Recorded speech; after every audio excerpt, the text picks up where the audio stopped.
வாழ்க வளமுடன். ஓம் நமச்சிவாய. அனைத்து தமிழ் உள்ளங்களுக்கும் வணக்கம்.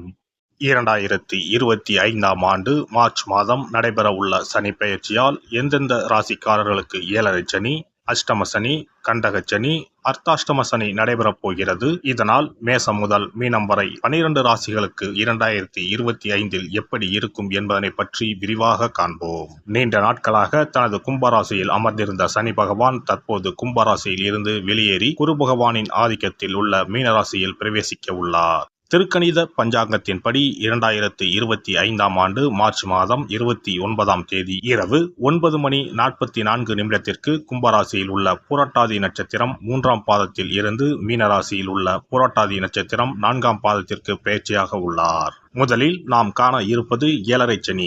7.5 சனியை 2.5 ஆண்டு காலமாக பிரித்து சொல்லலாம். முதல் 2.5 வருடத்தை விரயசனி என்றும், அடுத்து வரக்கூடிய 2.5 வருடத்தை ஜென்மசனி என்றும், இறுதியாக வரக்கூடிய 2.5 வருடத்தை பாதச்சனி என்றும் அழைக்கின்றோம். கடந்த ஆண்டு 2023இல் இருந்து மகர ராசிக்கு பாதசனியும், கும்பராசிக்கு ஜென்மசனியும், மீனராசிக்கு விரயசனியும் நடைபெற்று வருகிறது.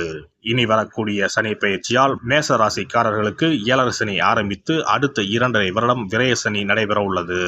மீன ராசிக்கு விரயசனி முடிந்து ஜென்மசனியும், கும்பராசிக்கு ஜென்மசனி முடிந்து பாதசனியும் நடைபெற உள்ளது.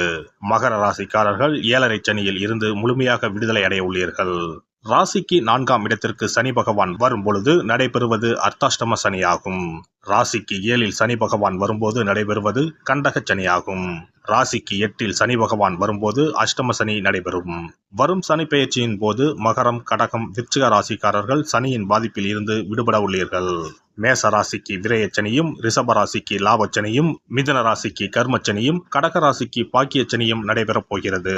சிம்ம ராசிக்கு அஷ்டமச்சனி, கன்னி ராசிக்கு கண்டகச்சனி, துலாம் ராசிக்கு ரோகச்சனி, விருச்சிக ராசிக்கு பஞ்சமசனி, தனுசு ராசிக்கு அர்த்தாஷ்டம சனி, மகர ராசிக்கு சகாய சனி, கும்பராசிக்கு பாதசனி, மீன ராசிக்கு ஜென்மசனி நடைபெற உள்ளது. இனி இந்த பெயர்ச்சியால் உங்கள் ராசிக்கு உண்டாகும் சுபபலன் என்ன என்பதனையும், அசுபபலன் ஏற்படுமாயின் ராசிக்காரர்கள் செய்ய வேண்டிய பரிகாரம் என்ன, வழிபட வேண்டிய தெய்வம் யார் என்பதனை பற்றியும் விரிவாக காண்போம். நடைபெற போகும் இந்த சனி பெயர்ச்சியால் உங்கள் வாழ்வில் வளமும் நலமும் செல்வ செழிப்பும் பெற்று வாழ்வில் உயரிய நிலையை அடைய எல்லாம் வல்ல எம்பெருமானை வேண்டி விரும்பி கேட்டுக்கொள்கிறேன். துலாம் ராசி அன்பர்களே, இந்த சனி பெயர்ச்சி உங்களுக்கு ராஜயோகத்தை கொடுக்க போகிறது. திருமணம், வீடு, நிலம், வாகனம் என அனைத்து அதிர்ஷ்டங்களும் கொட்டப் போகிறது. அஷ்டம குருவால் பல்வேறு கஷ்டங்கள் துன்பங்களால் தவித்து வந்தவர்களுக்கு பல்வேறு நற்பலன்களை கொடுத்து ஏற்றமடைய செய்ய உள்ளார் சனி பகவான். இனி உங்களை யாராலும் அடிச்சுக்கவே முடியாது. என்னென்ன பலன்கள் கிடைக்கப் போகிறது, எதில் கவனமாக இருக்க வேண்டும் என்பதை பற்றி தெரிந்து கொள்வோம். துலாம் ராசியில்தான் சனி பகவான் உச்சமடைகிறார். இனி தொட்டவை அனைத்திலும் வெற்றி, வெற்றி மேல் வெற்றி என்று அனைத்து நல்ல சுக பலன்களையும் பெறப்போகிறீர்கள். துலாம் ராசிக்கு 2025ஆம் ஆண்டு ஜாக்பாட் தான். பெரிய அதிர்ஷ்டம் கிடைப்பதற்கான வாய்ப்புகள் உள்ளது. வீட்டில் அனைத்து விதமான நல்ல காரியங்களும் நடக்கும். அடுத்த 2.5 ஆண்டுகள் வேலை, கடன், தொழில் தொடர்பான அனைத்து பிரச்சனைகளும் நீங்கும். கடன்கள் தீரும். வியாபாரம், தொழிலில் லாபம் அதிகரிக்கும். அலுவலகத்தில் சம்பள உயர்வு, பதவி உயர்வு கிடைக்கும். 27.5 ஆண்டுகளுக்கு பிறகு ஒரு சூப்பர் சந்தர்ப்பம் கிடைக்கப் போகிறது. இதுபோல ஒரு நல்ல காலம் இனி 30 ஆண்டுகளுக்கு பிறகுதான் உங்களுக்கு கிடைக்கும். திரும்பிய பக்கமெல்லாம் வெற்றி கிட்டும். இதுவரை அஷ்டம குருவால் எந்த பக்கம் போனாலும் பிரச்சனை, அடி வாங்கியிருப்பீர்கள். 6ஆம் வீட்டின் அதிபதி 8ஆம் வீட்டிற்கு வந்து உங்களை கடும் பாதிப்புக்கு உள்ளாக்கி இருப்பார். துலாம் ராசிக்காரர்களுக்கு நிறைய தோல்விகள், வம்பு, வழக்கு, எதிரிகள், நோய், கடன் போன்ற தொல்லைகளை சந்தித்து இருப்பீர்கள். கிரெடிட் கார்டு வைத்திருப்பவர்கள் படாத கஷ்டமே இருக்காது. நீண்ட நாட்களுக்கு பிறகு உங்களுக்கு ஒரு குட் நியூஸ் என்றால் அது இந்த சனி பெயர்ச்சி தான். 3ஆம் பாவத்தின் முதலில் சனி பகவான் சஞ்சாரம் செய்வதால் இடம், வாகனம் விற்பதற்கான அமைப்பு வரும். விற்றாலும் கடனை அடைத்து அதிலும் சிறிய லாபம் பார்ப்பீர்கள். எதை விற்றாலும் அதைவிட ஆடம்பரமான பொருளை வாங்குவீர்கள். குழந்தைகள் விஷயங்களில் நீங்கள் பட்ட கஷ்டங்களுக்கு எல்லாம் நல்ல பலன்கள் கிடைக்கப் போகிறது. வீடு, வாகனம், மனை, அலுவலகம் என அனைத்திலும் அனுகூலம் உண்டாகும். மீடியா துறைகளில் இருப்பவர்களுக்கு உண்மையான திறமைகளை வெளிப்படுத்துவதற்கான வாய்ப்புகள் வெகு நாட்களுக்கு பிறகு அமையும். இதனை நீங்கள் புத்திசாலித்தனமாக உபயோகித்துக் கொள்ள வேண்டும். புதனின் நட்சத்திரத்தில் சனி பகவான் சஞ்சாரம் செய்யும் போது வெளிநாட்டு தொடர்பு, அதன் மூலம் கிடைக்கும் வருமானம், உத்தியோகம், வேலைவாய்ப்பு, அங்கே சென்று வியாபாரம் செய்வது, கிரீன் கார்டு, ப்ளூ கார்டு, முதலீட்டிற்கான லாபம், அங்கீகாரம் ஆகியன கிடைக்கப் போகிறது. அனைத்து விஷயங்களிலும் அவர்களுக்கு நல்ல பலன்களை சனி பகவான் கொடுக்கப் போகிறார். 6ஆம் பாவத்தில் இருக்கக்கூடிய சனி பகவான் 3ஆம் பார்வையாக 8ஆம் இடத்தை பார்க்க உள்ளதால் நீங்கள் ஒரு விஷயத்தை தொடங்குவதற்கு முன்னர் அது குறித்து நீங்கள் தெரிந்து வைத்துக் கொள்ள வேண்டும். இதுபோன்று சின்ன சின்ன திறன்களை வளர்த்து கொள்ள வேண்டும். அகலக்கால்கள் வைக்காமல் பக்குவமாக அனைத்திலும் கால் வைக்க வேண்டும். குரு பகவான் 9ஆம் இடத்தில் அமர்ந்து ராசியை பார்ப்பதால் உங்களுக்கு ராஜயோகம் உண்டாகும். டபுள் ஜாக்பாட் அடிக்க வாய்ப்புள்ளது. வருமானம் அதிகரிக்கும், பொருளாதாரம் சீராகும், நல்ல பணவரவு இருக்கும் என்பதால் அதனை புத்திசாலித்தனமாக பத்திரப்படுத்தியும் வைக்க வேண்டும். செவ்வாய் கிரகம் 10ஆம் வீட்டில் உள்ளது. இதனால் கணவன் சம்பந்தப்பட்ட மற்றும் அவர்களின் குடும்பம் சம்பந்தப்பட்ட விஷயங்களில் கவனமாக இருக்க வேண்டும். செவ்வாய் 10ஆம் வீட்டில் அமர்ந்து 4ஆம் பார்வையாக ராசியை பார்ப்பதால் சில நேரங்களில் நம்மை மீறி கோபம் ஏற்படும். யோகா, தியானம் போன்றவற்றில் ஈடுபடுத்திக் கொள்வது நன்மை பயக்கும். இந்த காலகட்டத்தில் மாணவர்களுக்கு நல்ல அனுகூலமான பலன்கள் உண்டாகும். குறிப்பாக வெளிநாட்டு பயணம், வெளிநாட்டில் கல்வி பயில்வதில் நல்ல அபிவிருத்தியை காணலாம். தொழில்நுட்பம் சம்பந்தமான துறைகள், மருத்துவத்துறை, ஏஐ துறை போன்றவற்றில் விஸ்தாரமாக அனுகூலம் உள்ளது.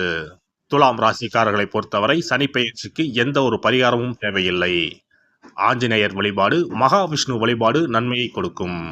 சிறப்பு பரிகாரம். நவ கிரகங்களில் சனி பகவான் நீதி தவறாதவர். அவரவர் கர்ம வினைகளுக்கு உரிய பலனை தவறாமல் வழங்குபவர். பொதுவாக சனி பெயர்ச்சி என்றாலே எல்லோரும் பயப்படுவார்கள். அப்படி பயப்பட வேண்டிய அவசியமே இல்லை. சனி பகவானால் பாதிப்புகள் ஏற்படும் பட்சத்தில் பாதிப்பில் இருந்து விடுபட பல எளிய பரிகாரங்கள் உள்ளன. ஒரு கைப்பிடி பச்சரிசியை எடுத்துக்கொண்டு அதை நன்றாக பொடி செய்து கொள்ள வேண்டும். பிறகு சூரியனை வழிபட வேண்டும். சூரியனை வழிபட்ட பிறகு குளக்கரையிலோ மரத்தின் அடியிலோ உள்ள விநாயகரை 3 முறை வலம் வந்து வழிபட்டு விட்டு பொடி செய்த பச்சரிசி மாவை தரையில் போட வேண்டும். அப்படி போடும் மாவை எறும்புகள் எடுத்துச் செல்லும். குறிப்பாக வன்னி மரத்தின் அடியில் இருக்கும் விநாயகரை வலம் வருவது மிகவும் விசேஷம். இந்த பரிகாரத்தை எப்போதுமே தொடர்ந்து செய்வது மிகவும் நல்லது. ஒருவருக்கு சனி தசை வந்துவிட்டால் அவருக்கு சந்தேக புத்தி வந்துவிடுகிறது. யார் சொல்வதையும் ஏற்றுக்கொள்ள மாட்டார்கள். குறிப்பாக அஷ்டமத்து சனி மிகவும் கஷ்டப்படுத்திவிடும். 7.5 சனியின் பாதிப்பை விடவும் அஷ்டமத்து சனி மிக அதிக பாதிப்பை ஏற்படுத்தும். அஷ்டம சனி நடப்பவர்கள் சனியினால் ஏற்படக்கூடிய பாதிப்புகளில் இருந்து விடுபட பின்கூறும் நியதிகளை கடைபிடித்தால் பாதிப்புகளின் தாக்கத்தில் இருந்து விடுபடலாம். சனி தசை நடக்கும்போது எந்த செயல் செய்தாலும் தாமதமாகும். அதற்காக கோபப்படக்கூடாது. பொறுமையாக இருக்க பழகிக்கொள்ள வேண்டும். தினமும் காகத்துக்கு எள் கலந்த சாதம் வைக்கவும். பிரதோஷ பூஜைகளில் பங்கேற்பது நல்லது. சனிக்கிழமை தோறும் சனி பகவானுக்கு இரும்பு அகல் விளக்கில் நல்லெண்ணெயில் தீபம் ஏற்றி வழிபடவும். கருங்குவளை மலர்களால் சனி பகவானுக்கு அர்ச்சனை செய்து வரலாம். வன்னி மர இலைகளை மாலைகளாக தொடுத்து சிவபெருமானுக்கு சனிக்கிழமை தோறும் சாற்றி வணங்கி வழிபடவும்.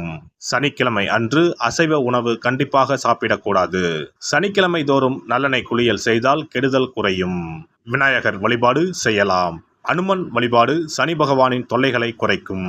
ஞாயிற்றுக்கிழமை மாலை ராகு கால வேளையில் கால பைரவரை வணங்கி வரலாம். தேய்பிறை அஷ்டமி நாளில் கால பைரவரை வணங்கி வருவது நன்மை தரும். ஏழை மாணவர்களின் படிப்பு செலவுக்கு உதவலாம். சனி பிரதோஷ வழிபாடு செய்வது சிறப்பு. அன்னதானத்துக்கு உதவி செய்யலாம். சித்தர்களின் பீடங்கள், ஜீவ சமாதி பீடங்களுக்கு சென்று வணங்கி வழிபடலாம். வன்னி மரத்தை சுற்றி வந்து வணங்க வேண்டும். இதனால் சனி பகவானின் கொடுமையான பாதிப்புகள் விலகிவிடும். பிரதோஷ காலத்தில் சிவபெருமானுக்கு வில்வ இலை கொடுத்து வணங்க வேண்டும். தினமும் ராமநாமம் ஜபித்து வந்தால் சனி பகவானின் தொல்லையிலிருந்து தப்பிக்கலாம்.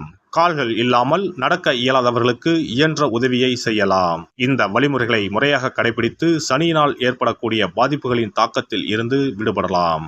எல்லாம் வல்ல இறையருளால் நீங்களும் உங்கள் அன்பு குடும்பமும் உடல் நலம், நீலாயுள், நிறை செல்வம், உயர் புகழ், மெய்ஞானம் ஓங்கி வாழ்க வளமுடன்.